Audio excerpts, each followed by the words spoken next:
Na aula passada, nós vimos o quanto é importante fazer uma reforma ortográfica a fim de unificar a língua portuguesa nos diversos países em que ela é falada.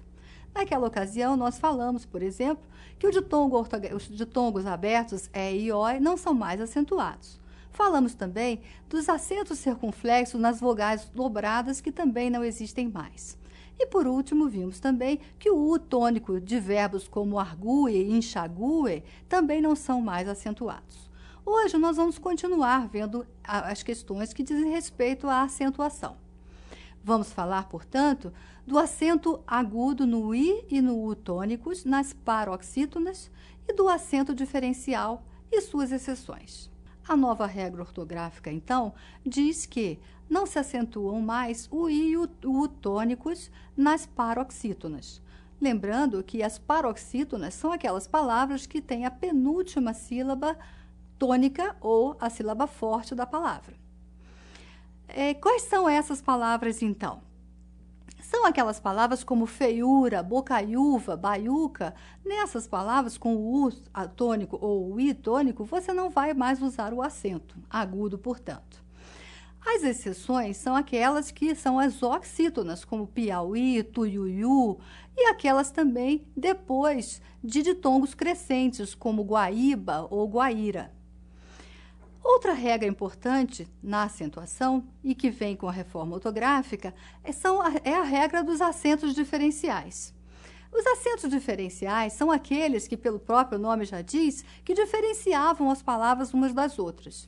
Era o caso, por exemplo, de pelo de cabelo, o pelo-cabelo, para o pelo do pelo menos. Hoje, não acentuamos mais o pelo-cabelo como antigamente fazíamos. Você não precisa mais usar acento para dizer que pelo é pelo de cabelo ou pelo de pelo menos, pelo preposição.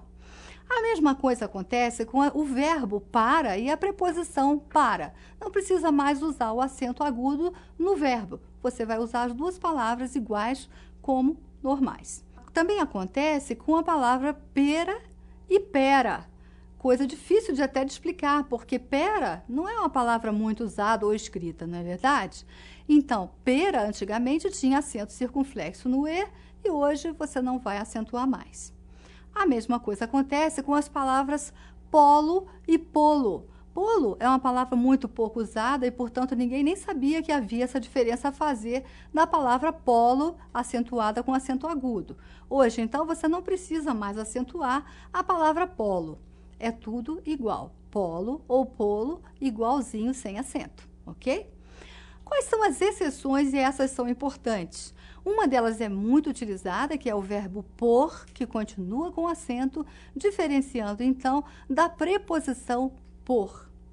Outra exceção importante é a que diferencia o verbo pôde no passado e o verbo pode no presente.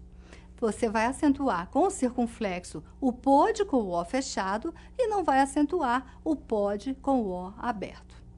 Outra exceção importante é aquele acento diferencial que vai diferenciar a pessoa do verbo. Então, ele tem sem acento e eles têm com acento circunflexo no E.